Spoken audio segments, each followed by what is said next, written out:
नमस्कार। प्रारब्ध पर आप सभी का स्वागत है। स्क्रीन के दूसरे हिस्से में आप जिन्हें देख रहे हैं गौरव प्रधान जी। गौरव प्रधान जी प्रारब्ध के इस मंच पर हमारे नियमित अतिथि हैं। सबसे पहले आइए स्वागत कर लेते हैं गौरव जी का। गौरव जी बहुत बहुत स्वागत है आपका। नमस्कार। सबको जन्माष्टमी की बहुत बहुत शुभकामनाएं। जी दर्शकों मेरी तरफ से और प्रारब्ध की तरफ से भी आप सभी को श्री कृष्ण जन्मोत्सव की बहुत बहुत शुभकामनाएं। दर्शकों सनातन इस समय केंद्र में है, चर्चा के केंद्र में है, लेकिन अफसोस इस बात का कि सनातन इस बार नकारात्मक वजहों से चर्चा में है। अब ऐसा लगता है कि ईसाइयत या सनातन के जो भी स्वाभाविक दुश्मन हैं, अब ब्राह्मिक रिलीजन हो चाहे राजनीति से जुड़े हुए लोग हों, अब किसी भी तरीके से सनातन को छोड़ने के मूड में नहीं आते। जो ताजी घटना सबको पता है, स्टालिन मुख्यमंत्री स्टालिन के बेटे तमिलनाडु में उन्होंने वामपंथी संगठनों के एक आयोजन में जिस तरीके से सनातन उन्मूलन की बात कही, वो सिलसिला अब आ गया है डीके राजा तक। डीके राजा ने बाकायदे एचआईवी और एड्स कैंसर इस तरह की बात कह दी है कि सनातन इस तरह का है। गौरव जी, पहले छोटा स्टालिन, उसके बाद डीके राजा। प्रधानमंत्री ने भी कल कैबिनेट की बैठक में ये कहा कि सनातन पर अगर हमले हो रहे हैं तो उसका मुंहतोड़ जवाब दीजिए। अचानक सनातन हमलों के केंद्र में क्यों आ गया है और क्या वजह है या कितनी गंभीर है ये जो कुछ भी चल रहा है कि प्रधानमंत्री पहली बार इस पर मुकर हुए हैं कैबिनेट की बैठक में? भाई अगर आप देखो, आपने कहा स्टालिन के बेटे से लेके डीके राजा, हम बीच में भूल गए कांग्रेस के लोग, हम बीच में भूल गए केसी वेणुगोपाल, हम बीच में भूल गए राशिद अल्वी, हम बीच में कांग्रेस के, आरजेडी के, लालू के, बहुत सारे लोगों को हम भूल गए, यहाँ तक कि समाजवादी पार्टी और विभिन्न अन्य अन्य दल, क्योंकि इन्होंने भी सनातन के बारे में समर्थन करने का अर्थ ये है कि आप उससे एग्री करते हैं। पहली चीज ये क्यों हुई? अगर आप लोगों ने, जो लोग मुझे बहुत पुराना पढ़ते हैं, 2020 में मैंने लिखा था तमिलनाडु की थाली सजनी शुरू हो गई है। थाली सजने के लिए सबसे पहले सब्जियां तोड़ी जाती हैं, फिर एक मुख्य डिश बनाई जाती है, फिर वो डिश की जब सुगंध फैलती है तो मच्छी मच्छर इत्यादि आते हैं। मैंने बहुत सारे लोगों को ये बात समझाई थी कि तमिलनाडु में 2 लोग डीएमके की नाक में दम करेंगे और वो दम कर रहे हैं। पहला, अगर आप थोड़ा सा 3-4 साल का इतिहास देखें तो जो गवर्नर रवि हैं वो क्या काम करते थे, वो विभिन्न मंदिरों में जाते थे, छोटे मंदिरों में जो कि स्मॉल एरियाज में थे, specially southern part of Tamil Nadu. तो वो मंदिर रन उनका चल रहा था। ये बहुत सारे लोगों को ध्यान में आया होगा क्योंकि इस पे विस्तृत लेख मैंने लिखा था अपने टेलीग्राम चैनल पे। उसके बाद जो जमीन खिसकनी शुरू हुई है डीएमके की, वो शुरू हुई है अन्नामलई से। तो रवि और अन्नामलई सिक्के के एक ही पहलू हैं भाई। अन्नामलई एक्स आईपीएस है और रवि एक्स एनएसए और आईबी है। तो ये जो गेम खेल रहे थे, तो इसमें थाली बनने पे ये मक्खी और मच्छरों का आना तो बड़ा स्वाभाविक था। ये जो सारा सनातन के बारे में स्टालिन और स्टालिन का परिवार और उनके लोग और इंडिया अलायंस के लोग जो कर रहे हैं, ये और कुछ नहीं कर रहे, ये हमारे ही बिछाए हुए जाल में फंस गए। और ये सनातन को, जैसे कुछ लोगों ने कहा कि chief justice of India suo motu action क्यों नहीं लेते अब? मेरा ऐसा मानना है कि चीफ जस्टिस को इन चीज़ों से दूर रहना चाहिए, अभी दूर रहें। उनका यहाँ पर हस्तक्षेप अच्छी बात नहीं होगी, हमारे उसमें इंटरेस्ट में नहीं होगी, इसलिए इन लोगों को जितना फैलाना है फैलाते रहिए। तो जो मूल जड़ है इन सारी सनातनी शोर जो मच रहा है, आज की नकारात्मक भाव से जो मच रहा है, इसकी मूल जड़ गवर्नर रवि और अन्नामलई हैं, जिन्होंने डीएमके की जड़ें हिला दी हैं तमिलनाडु में। ठीक बात। और कांग्रेस का समर्थन का कारण ये है कि डीएमके उनका एक घटक दल है इंडी अलायंस में, जो कि अब बिखरने के कगार पे खड़ा हुआ है। हम्म। तीसरी बात यह है कि राहुल गांधी ने भारत जोड़ो यात्रा करी थी, वो भारत जोड़ो यात्रा, मैंने कई बार इस बार को बताया कि वो भारत जोड़ो यात्रा नहीं थी, वो थी सेफ सीट ढूंढो यात्रा। और राहुल गांधी के लिए सेफ सीट ढूंढी जा रही थी तमिलनाडु में, लेकिन तमिलनाडु में इस तरह की हरकत से राहुल गांधी के काम पे सारा मिटिया मेट हो गया, जिसकी वजह हम्म। से अब ये लोग आपस में पर्दे के पीछे लड़ रहे हैं, गालियां दे रहे हैं एक दूसरे को। लेकिन अब ये पैक ऑफ कार्ड है जो बिखरने के कगार पे है। ठीक बात है ये। मतलब आपने। 2014 में मणिशंकर अय्यर ने बोला था चाय बनाने के लिए स्टॉल मोदी अपने उनके कन्वेंशन के बाहर लगा लें, ताल कटोरा स्टेडियम में। इससे ज़्यादा वो नरेंद्र मोदी कुछ नहीं कर सकते। हम्म। 2019 में राहुल गांधी ने चौकीदार चोर है का नारा दिया था। और 2024 में जो डिसाइसिव चीज़ होगी, वो होगी सनातन पे जो अटैक हुआ है। अब चक्कर ये राजनीतिक दल, मुझे मुझे नहीं पता इनकी सोच कहाँ है। मतलब ये किस तरह से सोचते हैं कि कोई भी मूर्ख इंसान भी अगर राजनीति में हो तो इस तरह के शब्दावली का इस्तेमाल नहीं करेगा। ठीक है, स्टालिन ने कम्युनिस्ट की रैली में बोला, कम्युनिस्ट की गैदरिंग में बोला, वो उनको खुश करने के लिए, क्योंकि कम्युनिस्ट तो कभी सनातन मानते ही नहीं है। हम्म। लेकिन वो कुछ ज़्यादा बोल गए और उनके बोलने से पूरा बवंडर खड़ा हो गया, और यही बवंडर अब 2024 में जाएगा। लोगों को ये चीज़ भूलनी नहीं चाहिए कि इन विपक्षी दलों के दिल में सनातन के लिए क्या सोच है, और अगर हम एक नहीं रहेंगे तो ये हमारे साथ क्या करेंगे, ये आप लोग सोच लीजिए। बिल्कुल ठीक बात है। अच्छा, गौरव जी, यहाँ एक बात तो सब आपने कहा कि उनको ये पता नहीं था कि हम कितना बड़ा बोल रहे हैं। आयोजन वो कम्युनिस्टों का था, बाकायदे मार्क्सवादी, sorry, communist party of India उसका संगठन, तमिलनाडु प्रगतिशील लेखक संघ उसका मंच था। तो उदय निधि ने अगर मान लीजिए वहां पर न जानते हुए छेड़ दिया, तो बाकी उसके बाद अगर देखा जाए तो उनके पिता मुख्यमंत्री वो लगातार उनको डिफेंड कर रहे हैं।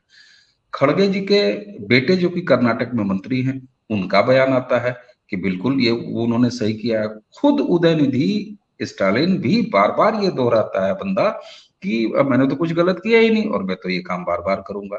आपने कहा कि हम कई सारी चीजों को भूल गए, बिल्कुल नहीं। अगर आपको याद हो तो बिहार के शिक्षा मंत्री ने ये मामला शुरू किया था। उसके बाद उत्तर प्रदेश आप आ जाइए तो स्वामी प्रसाद मौर्य यानी अखिलेश पार्टी, उनके, वो लगातार सनातन को गाली देते रहे और जब तब सनातन की। आप मणिपुर की घटना अगर देखिए तो मणिपुर में भी साफ तौर पर एक सनातन के ऊपर ही मैतेई के बहाने वो प्रहार था। तो इसके अलावा अब जब प्रधानमंत्री ने भी इसको बाकायदे संबोधित कर दिया है इस बात को, तो ये क्या पैन इंडिया है? ये कोई ऐसा है कि संयोगन शुरू हो गया स्टालिन के जरिए, या एक पैन इंडिया पूरी तरीके से प्लान्ड है और जिसको लोग ओन कर रहे हैं, क्लेम कर रहे हैं? अ, भाई देखिए, सबसे बड़ी बात ये है कि एक कहावत है, never disturb your enemy when he is making mistake, right. Hmm. और एक चाइनीज फिलॉसफी है 100 साल पुराने, जिसको चाइना ने दुनिया के हर देशों में इस्तेमाल करा है, इंक्लूडिंग भारत। और वो हम्म। फिलॉसफी है, strangle in your own system, और लटका दो। तो पिछले 70 साल, मतलब अभी तो देखा जाए तो 40 साल से चाइना ने हमें हमारे सिस्टम्स में स्ट्रैंगल करके हमें लटका रहे थे, जो अब नहीं हुआ। तो वही दोनों मेथड हम अब भारत में देख रहे हैं विपक्ष के तौर पे, क्योंकि विपक्ष 2014 से पहले भारत का सनातन सो रहा था। 2014 के बाद सनातन का उदय होना शुरू हुआ है। एक बात आप मत भूलिए, इन सब लोगों में अभी तो कुछ नहीं है। आप जनवरी में देखेंगे कि क्या डिटेल बयानबाजी आएगी, चाहे वो खड़गे और के बेटे की बात नहीं कर रहा, मैं खड़गे की बात कर रहा हूँ। खड़गे, राहुल गांधी, सोनिया गांधी, प्रियंका गांधी, ये सब जो भाषणबाजी करेंगे, जो स्टेटमेंट आएंगे जनवरी में जब राम मंदिर का उद्घाटन होगा, तो आप समझ जाएंगे। तो मणिशंकर मोमेंट है, इसको मैं मणिशंकर मोमेंट कहता हूं, जो 2014 में उन्होंने बोला था नरेंद्र मोदी प्रधानमंत्री नहीं बनेंगे, लेकिन अगर वो चाहें तो कन्वेंशन के बाहर मैं उन्हें एक ठेला दे सकता हूं, वहां चाय बेचें। यही अब सनातन का उदय है। मैंने 2017 में भी ये बात लिखी थी कि जो आने वाला 2024 का चुनाव होगा वो सॉफ्ट नेशनलिज्म और अल्ट्रा नेशनलिज्म के बीच में होगा, और ये उसी परिप्रेक्ष्य में सारी चीज़ें चली गई हैं। नेशनलिज्म में हम किसी को गलत नहीं मानते, भारत के हर लोगों को भारत का हिस्सा मानते हैं। सॉफ्ट नेशनलिज्म में हम अपीजमेंट इस्तेमाल करते हैं नेशनलिज्म का चोला पहन के, और हार्ड नेशनलिज्म की बात तो करिए मत, क्योंकि ये वो लोग हैं, अनफॉर्चुनेटली हिंदू ही हैं, जिनका सनातन भगवा झंडे से जय श्री राम के बीच में होता है, बीच में इन्हें कुछ हम्म। नहीं पता। तो आने वाले वक्त में जनवरी में आपको ये और चीजें सुनाई देंगी, और 2024 की थीम तैयार हो गई है कि सनातन को खत्म करना है और हमें सनातन को बचाना है। ठीक बात। अच्छा, इससे पहले कि मैं प्रधानमंत्री पर आऊं, क्योंकि मैं प्रधानमंत्री की, भले ही उन्होंने बंद कमरे कैबिनेट में ये बात कही, लेकिन आप भी ये जानते हैं कि पिछले 9 एक सालों से इस सरकार में 2014 के बाद से ही जब स्थापित मीडिया के पास सूत्र आधारित पत्रकारिता का अकाल है, खत्म हो गई वो बातें जहां न्यूज रूम में बैठ के मंत्री तय होते थे, उनके विभाग तय होते थे। तो इस सरकार में हाल तो ये है कि जब चीजें हो जाती हैं तब पता चलता है। तो जब इस तरह का हाल है, ऐसे में अगर मंत्रिमंडल की बैठक में से 2 पॉइंट बाहर आते हैं, इसका मतलब है कि वो चाह के लाए गए हैं। पहली चीज ये कि प्रधानमंत्री ने कहा है कि सनातन पर किसी भी होने वाले हमले पर करारा जवाब दिया जाए। दूसरा, उन्होंने कहा कि ये इंडिया वर्सेस भारत वाली जो बहस है, इस पे ना उलझा जाए। इस पर मैं थोड़ा सा बाद में आऊंगा, इस पर मैं थोड़ा सा आपने बाद में आऊंगा। एक सेकंड भाई, आपने प्रधानमंत्री की बात तीसरी बार करी है पिछले 12 मिनट में, इसलिए उसका बोलना जरूरी है। पहली चीज, मैं उन शब्दों पे कभी रिएक्ट नहीं करता जो कैबिनेट की मीटिंग में होता है, क्योंकि वो बंद कमरे में होती है। कौन लेके आया, कैसे लेके आया। अगर आपको ये लगता है कि अनुराग ठाकुर कोई क्रेडिबल फेस है, तो मैं अनुराग ठाकुर को क्रेडिबल फेस नहीं मानता। अनुराग ठाकुर एक कार्य के लिए बैठे हुए हैं यहाँ पर, जिस दिन वो कार्य हो जाएगा उठा के बाहर फेंक देंगे, क्योंकि अनुराग ठाकुर से बहुत सारे लोग भी खुश नहीं है, और मैं भी खुश नहीं हूँ। मैं बिल्कुल फ्रैंक बोल रहा हूँ। भाजपा का समर्थन का अर्थ ये नहीं है कि किसी को भी समर्थन दिया जाए। अनुराग हम्म। ठाकुर एक जरूरत है, इससे ज्यादा कुछ नहीं है। जिस दिन जरूरत पूरी हो जाएगी बाहर निकाल के फेंक देंगे। तो प्रधानमंत्री बंद कमरे में क्या बोलते हैं ये मेरे लिए इम्पोर्टेंट नहीं है, और अगर मुझे पता भी है तो मुझे, मेरा फर्ज बनता है कि उसको बाहर अपने नंबर बढ़ाने के लिए ना बताया जाए। रहा ठीक सवाल बात। रहा सवाल प्रधानमंत्री बोले या ना बोले, मेरे ख्याल से हर सनातनी, अगर सच्चा सनातनी है, सच्चा हिंदू है, तो उसका फर्ज बनता है कि वो डिफेंड करे। उसको प्रधानमंत्री के बोलने की जरूरत नहीं है। ये मैंने मत कहो। प्रधानमंत्री के बोलने की उनके इंस्ट्रक्शन का वेट नहीं करा था कि मैं इस चीज पे लिखूंगा या नहीं लिखूंगा। ये हम, आपका, मेरा, सबका फर्ज है कि अगर सनातन पे कभी पे इस तरह की बातें होती हैं तो उनको एक्सपोज करो, उनको उनको उनका चरित्र दिखाओ, उनको उनका शीशा दिखाओ। उसके लिए मुझे प्रधानमंत्री के स्टेटमेंट का वेट करने की जरूरत नहीं है। हर काम सरकार नहीं करती। ये एक हिंदुओं में बड़ी बुरी बीमारी है सदियों से, कि हम तो कुछ करेंगे नहीं, हर काम सरकार करेगी। हम्म। क्यों करेगी सरकार? सरकार देश की है, हिंदुओं की नहीं है। सरकार हिंदू के लिए काम नहीं करती है, सरकार भारत के लिए काम करती है। 140 करोड़ लोगों के लिए काम करती है, उसमें सभी समुदाय के लोग और धर्म और मजहब के लोग उसमें होते हैं। तो सरकार से कहना हर चीज सरकार नहीं करेगी, आप क्या कर रहे हैं? मैं आपके दर्शकों से पूछना चाहता हूँ, आप लोग क्या कर रहे हैं? सनसनीखेज खबर बना के और यूट्यूब चैनल चला-चला के लोगों को भड़का रहे हैं। क्या लोगों को आपने गाइड करा कि उनको क्या करना चाहिए? तो ये मेरा बिल्कुल बात। प्रधानमंत्री के जो स्टेटमेंट फ्लोट हो रहा है मीडिया में, हम्म। जिसको ऑफ़िशियली किसी ने सपोर्ट नहीं करा है, उस पे हम्म। मेरा वक्तव्य। तो ऐसी चीज़ों पे मैं अविनाश भाई मैं अपना दिमाग खराब नहीं करता, क्योंकि मेरी ऐसे भारत का नागरिक होने के नाते और एक सनातनी होने के नाते मेरे भी कुछ फ़र्ज़ हैं।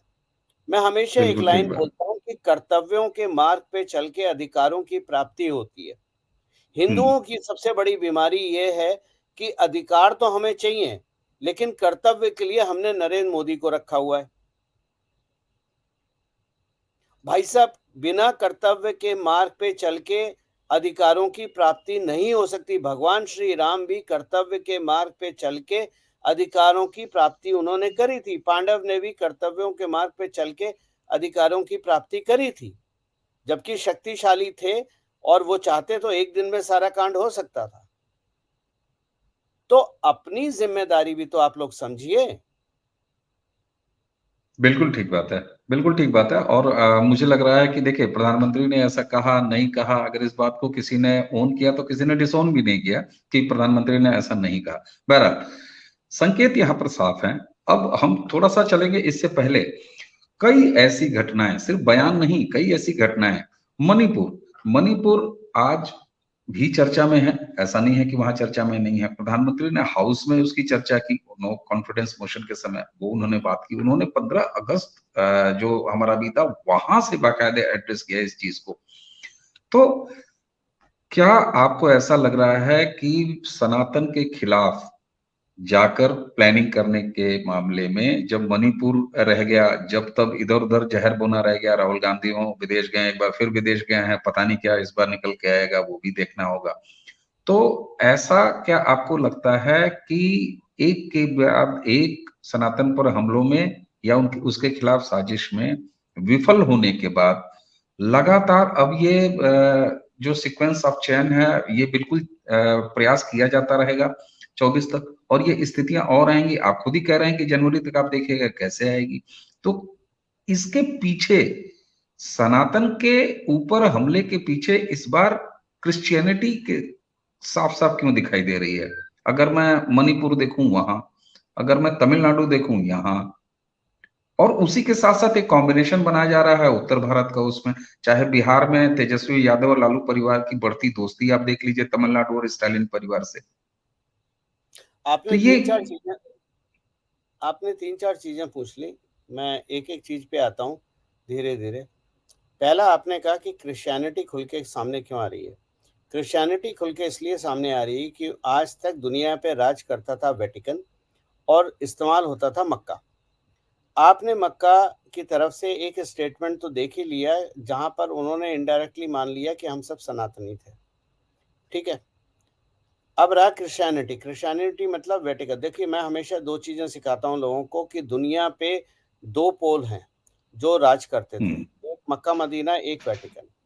श्री राम जन्मभूमि, श्री अयोध्या जी का आना और भगवान श्री राम का अपने घर वापस जाना और विशाल भव्यता से वापस जाना, जड़ें हिल गई हैं इनकी। मैं हमेशा बहुत सारी चीज़ें लिखता हूँ कि 2 पोल हैं, वेटिकन और मक्का मदीना। There is a third pole which will be Shri Ayodhya जी।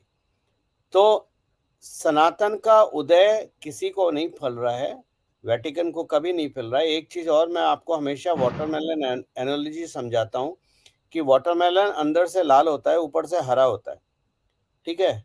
और वो ज़मीन पे उगता है, वो पेड़ पे नहीं लटकता। हरा आप समझ गए, लाल आप समझ गए।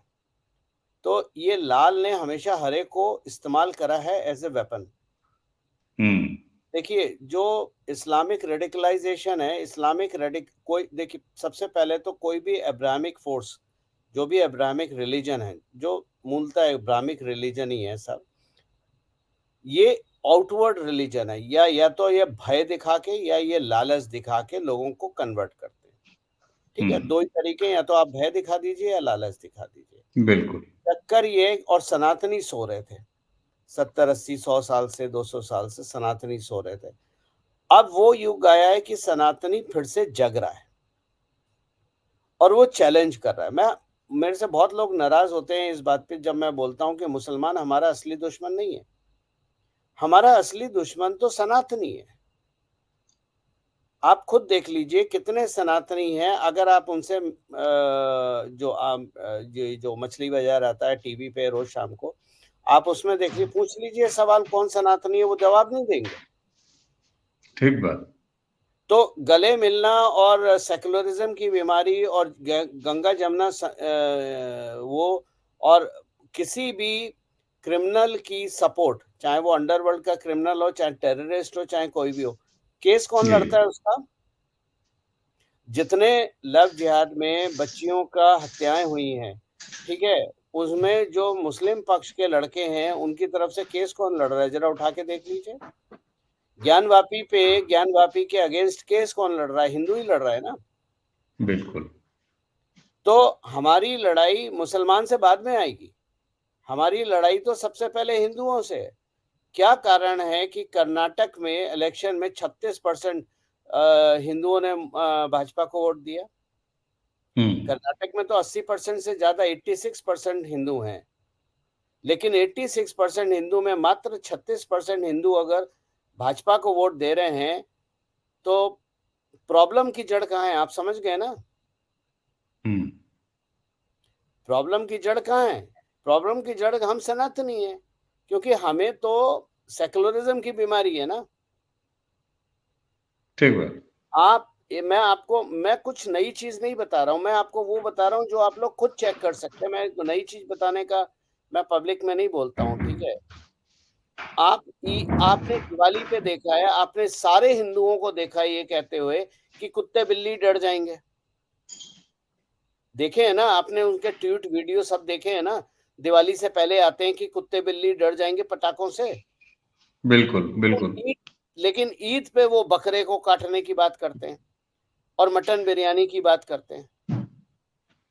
तो हिंदू हिंदू का दुश्मन है या मुसलमान हिंदू का दुश्मन है, पहले तो ये समझ लीजिए। रहा नहीं, वो तो सवाल साफ तौर पे दिखाई देता आपने बात करी मणिपुर की। मणिपुर का मैंने पहले भी बताया कि मणिपुर की टोटली लड़ाई सनातनी वर्सेस क्रिश्चियन है, है। क्योंकि वो उनको चाहिए जो अफीम की खेती होती है और जो नशीले पदार्थ की खेती होती है, जो कुकी समाज है वो उसकी खेती करता है। जब से केंद्र सरकार और राज्य सरकार ने उस खेती पे डंडा चलाया है, तब से ये चीज भड़क रही है।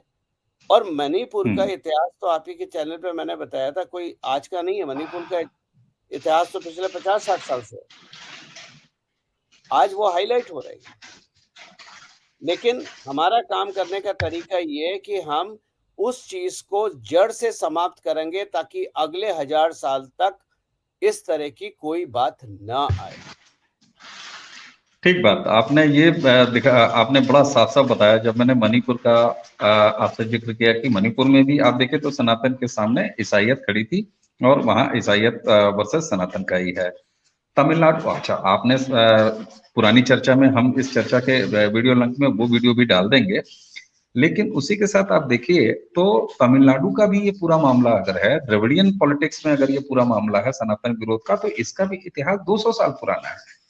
मैं अब यहाँ और ज्यादा स्थिति रोचक हो जाती है जब आपने मणिपुर के बारे में बताया कि वो भी पुराना मामला है, बहुत पहले से चला आ रहा है।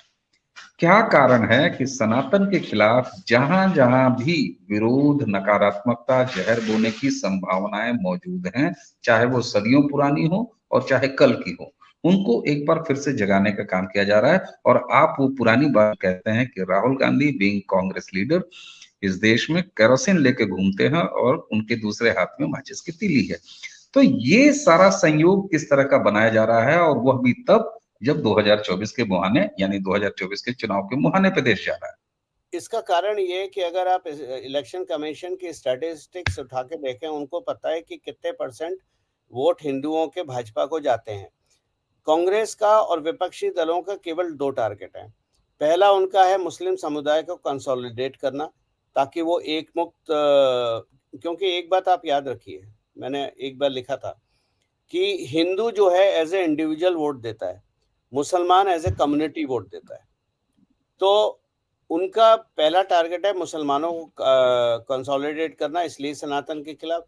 दूसरा, वो जो यंग वोटर्स हैं, कई बार बच्चे, आजकल तो 18 साल के बच्चे भी वोट देते हैं, समझ उन्हें कुछ होती नहीं है, लेकिन फिलहाल, और माता पिता तो अंधे हैं, तो वो बच्चे इन्फ्लुएंस करते हैं वोटिंग को, ठीक है?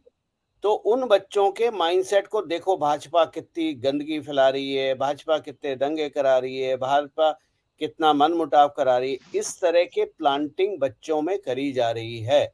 और ये बच्चे जो हैं आपके 3 से 4% वोट बैंक हैं। चुनाव को इधर से उधर करने का केवल 3 से 4% चाहिए आपको, इससे ज्यादा नहीं चाहिए। तो अगर आपने 3 से एक बिका हुआ हिंदू, सेकुलर हिंदू और बच्चे, अगर आपने ये 3 से 5% वोट खिसका दिए और मुस्लिम को कंसोलिडेट कर दिया, तो मोदी तो गए।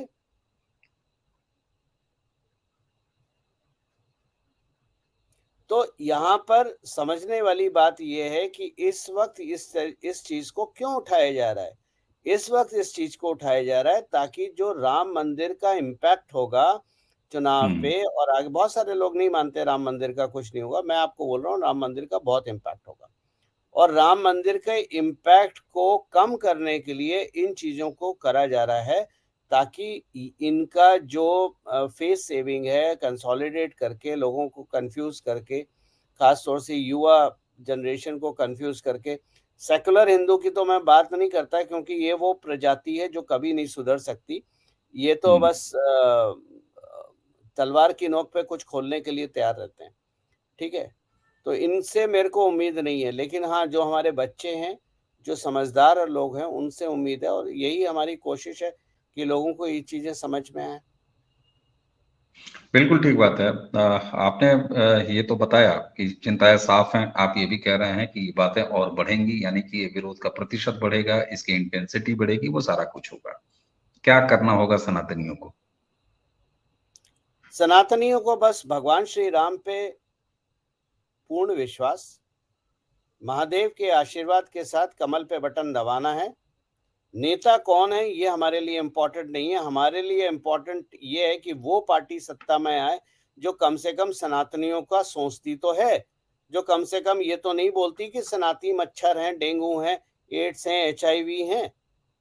ठीक है, हमें 100 रुपए का 100 रुपए से कम का तेल नहीं मिलेगा, हो सकता है हमारी गैस 900 से ऊपर की हो, ठीक बात है। लेकिन अगर आपने सस्ता चुन लिया, मुझे आप ये बताइए, जिन लोगों ने आपको सस्ता प्रॉमिस करा था वो कहाँ है? वो सस्ती गैस, सस्ती पेट्रोल, सस्ता फ्री में 2000 रुपए और ये दुनिया भर की चीजें कहाँ हैं? तो वो चीजें अब नहीं है। तो भैया, मेरा निवेदन है, मैं आपको जबरदस्ती नहीं कर सकता किसी से भी। मेरा तो निवेदन है कि अटूट निष्ठा भगवान श्री राम पे, महादेव के आशीर्वाद पे और मोदी के नेतृत्व पे, बिल्कुल ठीक बात है। और कमल का बटन दबाना है। और दूसरी बात, हर चीज सरकार नहीं करेगी, कुछ चीजें आपको खुद करनी है। तो भाई साहब, आप लोग अपने घर से निकलिए, अपने कम्युनिटी में निकलिए, लोगों से बात कीजिए और तथ्यों के आधार पे बात कीजिए। मजाक में मत लीजिए, मेरे को मेम अच्छे नहीं लगते। आप तथ्यों के आधार पे बात कीजिए। तथ्य से ज्यादा, आप ही के चैनल पे हमने बात करी थी ना अविनाश भाई, वो जो शास्त्री जी वाला वीडियो जो बिल्कुल था, ठीक बात। तथ्यों के आधार पे बात करी थी, मैंने कोई नई चीज नहीं बताई थी। और उस वीडियो में अविनाश भाई एक चीज रह गई थी, गांधी जी से शुरू करना चाहिए था हमें। खैर, वो फिर कभी करेंगे। नहीं, आपको ध्यान हो तो उस वीडियो में चलते चलते हमने ये बात कही थी कि इसमें एक ये बिंदु है, तो बात इस पर हुई थी कि उस पर एक कंप्लीट वीडियो होना है, और ये हमारे आपकी चर्चा का एक अगला विषय है जिस पर हमको बात करनी है, क्योंकि उस वीडियो को दर्शकों का बहुत ज्यादा स्नेह मिला है। इस वीडियो के लिंक में भी हम उस वीडियो को जरूर डालेंगे। गौरव जी, जब मैंने आपसे ये पूछा कि सनातन को क्या करना है, तो आपने पूरी बात कहते कहते बाद में आप आए कि एक ऐसी पार्टी को चुन के ले आइए जो सनातन को कम से कम गाली देती हो। बहुत सारे लोग आप पर ये आरोप लगा सकते हैं या हम पर भी कि ये लोग भारतीय जनता पार्टी के पक्ष में प्रचार कर रहे हैं और ये बता रहे हैं, लेकिन यहाँ एक मिनट क्या एक मिनट एक आप मिनट एक मिनट एक मिनट भाई, भारतीय जनता पार्टी के पक्ष में प्रचार कर रहे हैं, भारतीय जनता पार्टी के पक्ष में बोल रहे हैं, ये क्या क्रिमिनल ऑफेंस है? मतलब अगर हम कांग्रेस की बात करें, कांग्रेस के पक्ष में बोले तो हम देशभक्त हैं, क्यों भाई? भारतीय जनता पार्टी के पक्ष में बात करना कौन सा क्रिमिनल ऑफेंस है? या अगर कोई पार्टी मुझे लगती है कि मेरे देश के लिए काम कर रही है, मेरे देश को आगे बढ़ा रही है, भारत को आगे बढ़ा रही है, भारत को सूर्य उदय, सनातन का सूर्य उदय है, कोई पार्टी हो तो मैं उसके पक्ष। राहुल गांधी बोलना शुरू कर दें, मैंने कब मना करी है? मैं उनका समर्थन करूंगा, लेकिन बोले तो, उनकी पार्टी बोले बिल्कुल तो। बिल्कुल बिल्कुल, और मेरे भी कहने का जो मतलब था और अभी भी है वो ये है कि आखिर जब सनातन के लिए काम करने का है और जिस व्यवस्था में, यानी लोकतांत्रिक व्यवस्था जो हमने चुन रखी है अपने देश के लिए, जहां हर 5 साल में एक नागरिक के तौर पर हम चुनते हैं कि सरकार कौन है, तो अगर इस देश के सनातनियों को भी सनातन के लिए कुछ करना है तो उसमें से एक महत्वपूर्ण काम है राजनीतिक सत्ता को लाना, उसका चुनाव करना, सही राजनीतिक सत्ता का चुनाव करना। मैं भी यही कह रहा था। तो इसलिए हर नागरिक का ये धर्म हो जाता है कि एक ऐसी राजनीतिक पार्टी जो इस मामले में अच्छा सोच रही हो, उसके विषय को सही से एड्रेस कर रही हो, उसका चुनाव करे। तो ऐसे में अगर कोई कहे कि आप अमुक फलाने का प्रचार कर रहे हैं, अमुक फलाने का ठिकाना कर रहे हैं, तो ये अलग इशू है और इसका कोई अर्थ नहीं रह जाता। अविनाश भाई, भाई आप अवनीश भाई, आप, मैं सॉरी, मैं आपके नाम में हमेशा कंफ्यूज हो जाता हूँ, मुझे माफ कीजिए, आप मेरे भाई हैं, बस इससे ज्यादा मैं कुछ जानना नहीं चाहता। देखिए भाई, बहुत सारे सनातनी दुकान चला रहे हैं, और हम्म। दुकान इस हिसाब से चला रहे हैं कि वो कोई नई पार्टी बना लेंगे, कांग्रेस को सपोर्ट कर देंगे। मैं खरा बोलता हूँ और साफ बोलता हूँ, आप एक एंकर हैं, आप एंकर का रोल प्ले कर रहे हैं, तो आपने भारतीय जनता पार्टी को सपोर्ट नहीं किया। आपने कहा जो भी पार्टी करेगी सनातन की बात। मैं खरा बोलता हूँ, कड़वा बोलता हूँ, लेकिन सच बोलता हूँ। मुझे एक पार्टी दिखा दीजिए भारतीय जनता पार्टी के अलावा जो सनातन को सपोर्ट करती है, एक पार्टी दिखा दीजिए। दूसरा, ये जो कुकुरमुत्तों जैसी पार्टियां खड़ी हो गई हैं सनातनियों के नाम पे, इन्होंने अपने जीवन में क्या करा है? हम्म। भाजपा ने काम तो करा है ना। 370 तो भाजपा ने हटाई ना, राम मंदिर तो भाजपा बना रही है ना, ट्रिपल तलाक भाजपा कर रही है ना, लोगों को समृद्धि भाजपा दे रही है ना। लोगों के पास आज आप सड़क पे चले जाइए, आपको कामगार नहीं मिलेंगे। आप आजकल मिस्त्री मजदूर, इंटीरियर डेकोरेटर, या लकड़ी का काम इत्यादि करने वाले लोग नहीं मिल रहे हैं, काम ही नहीं है, लोग मतलब समय नहीं है लोगों के पास। और देश आपने देख लिया कि जिस पाकिस्तान की वजह से हर आए दिन बम में, बस में, ट्रेन में, घर में, बाजार में, ऑफिसों में बम फटते थे, आज वो पाकिस्तान फट के टुकड़े होने के कगार पे है। तो ये टुकड़ा बिल्कुल ना ठीक बात आपने करा ना मैंने करा, ये तो सरकार ने करा ना। सरकार की कुछ नीतियां रही, फौज रही, इंटेलिजेंस रही, जो भी सरकार की नीतियां रही, सरकार के मंत्री, प्रधानमंत्री, इन सब ने काम करा ना। हम तो आप लड़ने नहीं गए ना बंदूक उठा के। है, बिल्कुल ठीक बात। तो घर में बैठ के ज्ञान पेलना बहुत आसान है। सड़क पे निकलिए ना, लेकिन नहीं निकलेंगे, क्यों? आपके पैसे खर्च होंगे, हम्म। और आपकी हैसियत पैसे खर्च करने की है नहीं, क्योंकि वो पैसे आप पिज्जा पे खर्च कर सकते हैं, लेकिन राष्ट्र के लिए नहीं कर सकते। तो बिल्कुल। भाई, मैं बस एक ही बात बोलता हूँ कि अगर राष्ट्र को बदलना है, मैं एक चीज अपने तरह से जानता हूँ कि 2013 में जब मुझे मौका मिला था कि मैं अपनी कंपनी को आगे बढ़ाऊं और उसको बिलियन डॉलर कंपनी बनाऊं या राष्ट्र के लिए समर्पित हो जाऊं, मैंने अपना राष्ट्र चुना था। ठीक बात है, और इसी तरह सारे नागरिकों का अपना नागरिक कर्तव्य होता है, जिसको कि इस देश के प्रधानमंत्री भी बार बार कहते हैं जब वो अपने पूरे जनमानस को, और अब तो उन्होंने परिवारीजन कहना शुरू कर दिया है। तो यहाँ नागरिक कर्तव्य, सरकार अपना काम करेगी, नागरिक अपना काम करेंगे और सनातन धर्मी अपना काम करेंगे, ये भी हमारा आपका ही। और यहाँ कहीं राजनीति अगर बीच में आती है तो राजनीति भी उसी का एलिमेंट है, राजनीति भी उसी का एक वाहक है, जो कि उन सारे प्रतिफलों को चरितार्थ करेगा, उनको फलीभूत करेगा।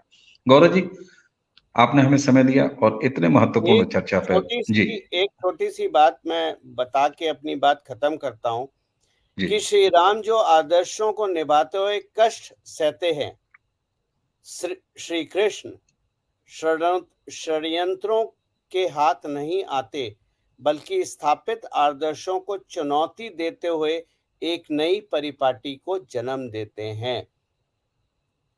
कहने का अर्थ ये है कि जो लोग बोलते हैं सनातनी और कट्टर सनातनी, जो ये बोलते हैं कि बंदूक लेके मोदी जी को कूद जाना चाहिए, उनको ये समझ में नहीं आती कि मोदी की सरकार संविधान की मर्यादाओं के अंतर्गत रह के संवैधानिक रूप से सॉल्यूशंस निकाल रही है और उसको इम्प्लीमेंट कर रही है, ताकि ये चीज़ें अगले 1000 साल के लिए स्थापित हो जाएं और उनको कोई भी सरकार बाद में आए तो वो बदल ना पाए। बिल्कुल ठीक ठीक बात है। ये उस तरह का बदलाव नहीं है जहां दीवारों पर एक अलग रंग पोत दिया जाए और कहा जाए कि ये बदलाव हो गया, और दूसरा है तो वो दूसरा कलर चढ़ाते हैं। ये बात बिल्कुल समझ में आती है। देर हो दुरुस्त आयत, ये भी एक कहावत है। जो हो तो सनातन की पुनर्स्थापना का ये दौर है। 2014 से हम नागरिकों ने, हम ही सनातनियों ने, हमने आपने मिलके ये सरकार चुनी है। एक बार चुनी, उसके बाद दोबारा रिपीट की। 2024 के मुहाने पे संकेत साफ है कि नागरिक कर्तव्य जिस तरीके से है, हमारे आपके कर्तव्य हैं कि हम एक सही सरकार चुने।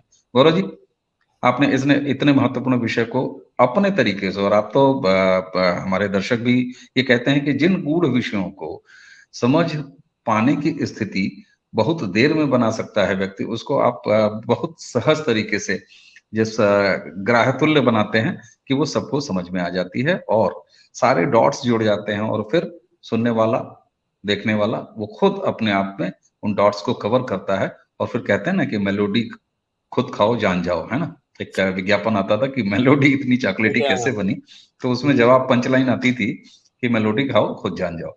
तो वो ज्यादा अच्छा रहता है कि जब आप खुद जान जाए। पकाते पकाते आपने रेसिपी बनाई, किसी चीज की रेसिपी बताई और मैंने उसका अनुसरण किया और खाना लाजवाब बन गया, तो ये जिंदगी भर के लिए मैंने सीख लिया, मैंने आपको कॉपी नहीं किया। तो मुझे लगता है कि आपसे बातचीत में उसी तरह की बात निकल के सामने आती है। गौरव जी, आपने हमें समय दिया, आपका बहुत बहुत धन्यवाद। और दर्शकों, अगला कौन सा विषय हम गौरव जी के साथ लें, इस बार ये जिम्मेदारी मैं अपने साथ, मैं तो उठा ही रहा हूं, आपको भी जिम्मेदारी दे रहा हूं।